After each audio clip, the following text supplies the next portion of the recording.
Halo, senang sekali bertemu lagi bersama saya Adrian Eman Pratama. Apa kabar Anda hari ini? Jadi pada kesempatan kali ini saya akan membahas soal eh, perkembangan atau politik tanah air yang selalu dibumbui dengan pernyataan yang menurut saya ngiri-ngiri sedap. Ya, seperti publik ketahui bahwa belakangan ini Partai Solidaritas Indonesia terus-menerus melayangkan kritikan atau bahasa kasarnya itu bahwa menyerang Gubernur DKI Anies Baswedan. Nah, pada kesempatan kali ini soal sikap politik PSI inilah yang saya ingin bahas. Yang menurut saya selama ini saya mempelajari sikap politik PSI ini, baik itu yang disampaikan langsung oleh ketua umumnya Giring Ganesa maupun melalui kader-kader PSI baik itu di DPRD DKI Jakarta maupun kader-kader PSI lainnya. Jadi ini menarik karena saya bukanlah, pertama-tama saya ingin menggarisbawahi bahwa saya bukanlah relawan Gubernur DKI Jakarta Pak Anies Baswedan atau tidak terafiliasi, atau saya bukanlah relawan dari partai politik manapun. Tapi saya adalah seorang penikmat kebebasan yang mendeklarasikan diri sebagai ngaku-ngaku sebagai pengamat politik. Ya. Itulah yang saya analisa selama ini, khususnya soal sikap politik PSI ini. Jadi sikap mereka selama ini yang terus-menerus melancarkan serangan atau kritikan terhadap Gubernur DKI Jakarta.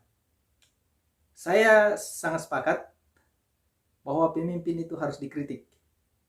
Tapi dengan catatan bahwa kita juga harus menyampaikan kritikan itu sesuai dengan fakta atau data yang ada.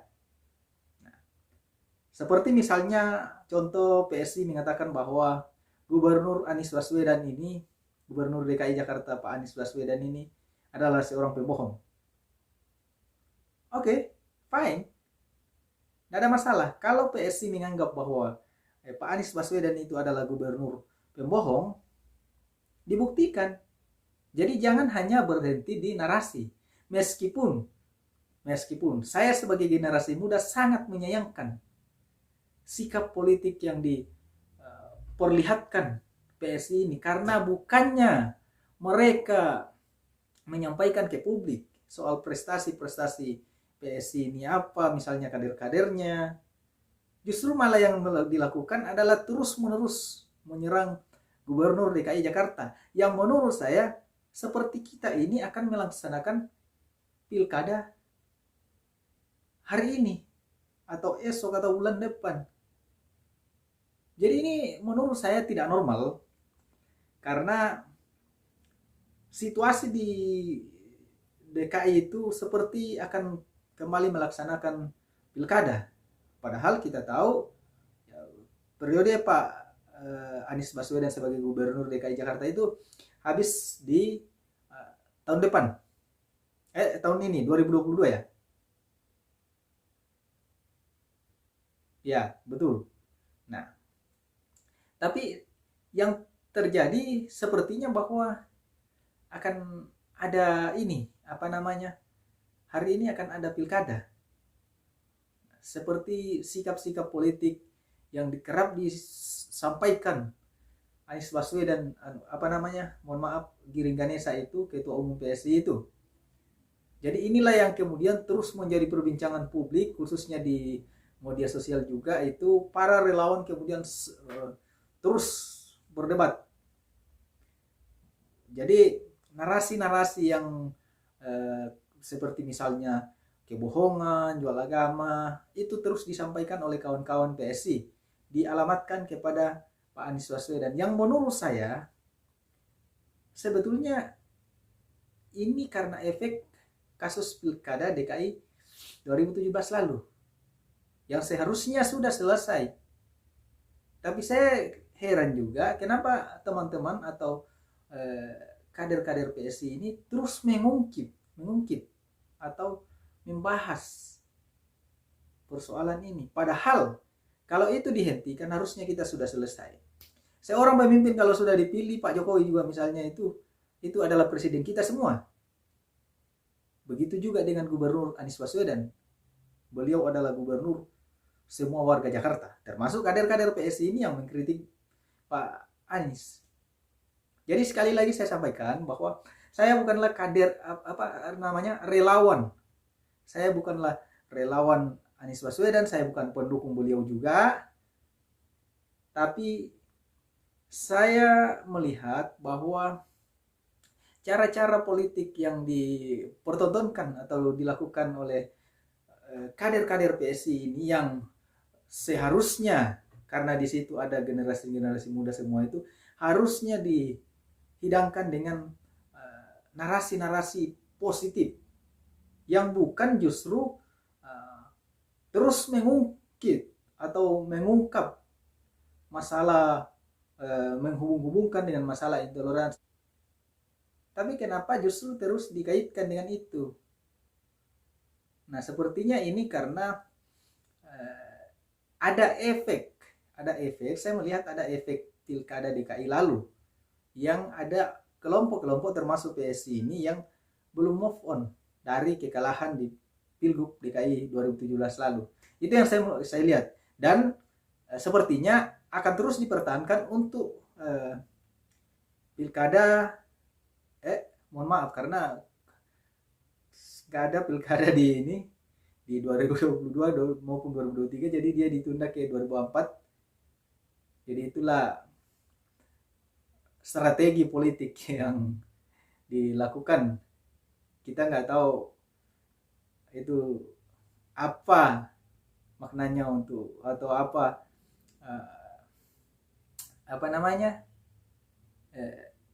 kepentingan rakyat di situ. Yang jelas bahwa pilkada ditunda ke 2024, dan menurut saya itu adalah strategi politik. Jadi sangat disayangkan teman-teman dari kader PSI ini yang didominasi atau diisi oleh kader-kader generasi muda bangsa ini justru tidak bisa memberikan edukasi politik atau pikiran-pikiran akal sehat kepada masyarakat. Nah, saya jadi khawatir PSI kemudian nanti ini tidak bisa berkembang dengan cara-cara yang mereka lakukan seperti itu. Kalau seandainya prestasi-prestasi kader-kader PSI yang kemudian terus disampaikan ke publik, dipertontonkan ke publik, itu menurut saya lebih bagus. Jadi cara-cara seperti Giring Ganesa yang melakukan infeksi ke cek beberapa waktu lalu itu mengecek lokasi balapan Formula E itu, kemudian kakinya itu kecebur dalam tanah, itu menurut saya cuma cari sensasi untuk melakukan framing bahwa Gubernur DKI Jakarta tidak bisa kerja. Padahal yang saya baca di media, ya, proyek itu sendiri nanti akan dilakukan di bulan Februari ini. Lagian kalau mau jujur, Giring Ganesa, Ketua Umum Partai Solidaritas Indonesia, itu tujuannya datang infeksi itu apa? Atau sidak. Bahasanya sidak itu kapasitasnya sebagai apa? Dia bukan DPR. Dia Ketua Umum partai politik. Jadi sekali lagi saya katakan bahwa sikap yang disampaikan oleh, yang kerap dipertontonkan oleh PSI selama ini, justru itu bisa merugikan PSI sendiri. Meskipun ya mungkin tetap ada di antara sobat Bung Aep yang berpikir bahwa apa yang disampaikan oleh atau dilakukan oleh teman-teman PSI itu adalah kebenaran. Itu adalah pikiran yang berbeda. Jadi kita bisa saling menghargai pendapat masing-masing, tergantung dari sudut pandang mana kita melihatnya. Jadi saya bukan dari sudut pandang sebagai pendukung Anies melihatnya, bukan juga dari musuh PSI, bukan begitu. Jadi saya sebagai diri saya sendiri masyarakat biasa yang kebetulan terus mengikuti perkembangan politik tanah air. Jadi dengan adanya pernyataan-pernyataan atau sikap-sikap politik yang kerap dilontarkan oleh Giring Ganesa ini, Ketua Umum Partai Solidaritas Indonesia ini, itu kemudian situasi politik di negeri ini seakan-akan bahwa akan ada pilkada hari ini atau esok. Padahal pilkada bahkan ditunda sampai 2024. Jadi sekali lagi saya katakan bahwa yang dilakukan oleh kawan-kawan PSI ini termasuk khususnya ketua umumnya ini justru bukan untuk menguntungkan mereka, juga bukan untuk menguntungkan rakyat Indonesia, tapi hanya semata pencitraan dan juga untuk memframing atau membuang narasi ke publik bahwa seseorang ini tidak bisa bekerja dan segala macam tuduhan yang baik secara langsung maupun tidak langsung itu yang sebetulnya tidak bisa dibuktikan. Oke, kembali tadi di pendapat saya mengatakan bahwa saya setuju pejabat itu harus dikritik. Tapi dengan catatan bahwa ketika kita mengkritik seorang pejabat itu konteksnya harus jelas. Persoalannya harus jelas. Kemudian disertakan dengan data dan fakta yang ada. Jangan kemudian mentok terus mengatakan bahwa seorang ini tidak bisa kerja atau pembohong dan lain sebagainya, tapi kemudian tidak bisa dibuktikan bahwa bohongnya di mana, bohongnya di sini, atau tidak bisa kerjanya di sini.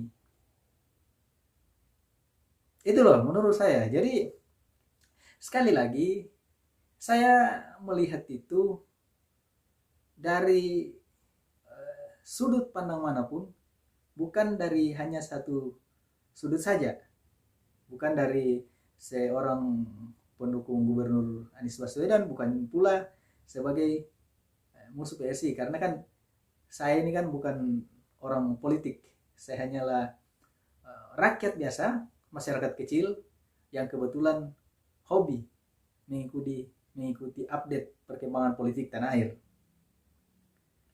Jadi kalau cara-cara politik yang dilakukan oleh PSI ini, saya justru merasa bahwa inilah yang kemudian terus-menerus mempecah belah kita. Oke lah, soal kasus Pilgub DKI lalu itu, yang mungkin memang benar faktanya bahwa ada bumbu-bumbu agama di dalam, tapi itu juga menurut saya karena kan tidak lepas dari pernyataan Pak Ahok sebelumnya. Itulah karena saya itu selalu mengatakan bahwa seharusnya tidak perlu kita seakan-akan mengurusi agama orang lain. Agamamu, agamaku. Kan begitu. Jadi saya orangnya paling tidak tertarik ketika agama itu dibawa dalam politik. Karena justru itulah yang akan menghilangkan substansi atau pokok-pokok narasi yang akan kita diskusikan, yang akan kita perdebatkan dalam ruang publik. Ketika kita hanya mentok di soal perdebatan agama atau intoleran apa segala macam. Kita ini Indonesia satu. Dan satu lagi, ini yang paling parah, soal sikap basir-basir RP ini. Menurut saya inilah yang kelompok inilah yang terus mempecah belah kita dengan narasi-narasi kebencian. Jadi saya itu mengamati itu akun-akun di media sosial itu, di mana itu mereka para baser ini kemudian terus melakukan fitnah. Ya seperti mengatakan seorang pembohong atau dan lain sebagainya, atau misalnya katakanlah ingin, pokoknya segala macam tuduhan itu radikalisme dan lain-lain sebagainya. Tapi itu kemudian tidak bisa dibuktikan. Jadi ini pandangan politik dari saya yang saya analisa sendiri, bukan sebagai pendukung, bukan, jadi dalam bahasa umumnya bahwa bukan sebagai cebong, bukan pula sebagai kampret. Jadi seperti fenomena yang selama ini ketika kita katakanlah meluruskan satu pernyataan yang begitu mempit atau menyudutkan atau narasi yang tidak benar yang dialamatkan kepada misalnya Anies Baswedan atau siapapun itu yang tidak dianggap tidak satu kelompok dengan pemerintah, itu kemudian disebut kadrun. Menurut saya itu sangat keliru. Jadi saya bukan kadrun, bukan pula cebong. Jadi sikap-sikap seperti ini justru sangat berbahaya jika kita terus termakan oleh narasi-narasi negatif yang kerap disampaikan oleh para tokoh-tokoh politik tanah air. Jadi marilah kita cerdas melihat satu persoalan, supaya kita tidak mudah termakan dengan narasi-narasi manis yang disampaikan oleh khususnya baser-baser RP tadi, yang seringkali slogannya bahwa NKRI harga mati. Mereka mengatasnamakan NKRI, tapi narasinya itu dipenuhi dengan narasi-narasi negatif, justru yang memecah belah bangsa ini. Termasuk juga yang kerap dipertontonkan oleh kader-kader PSI ini. Oke, itu saja pandangan atau analisa saya soal situasi politik tanah air yang terjadi belakangan ini. Bahkan saya memprediksi itu akan terus berlanjut ke depannya. Terima kasih. Terus saksikan channel Bung Aib ini. Jangan lupa subscribe, like, dan komen.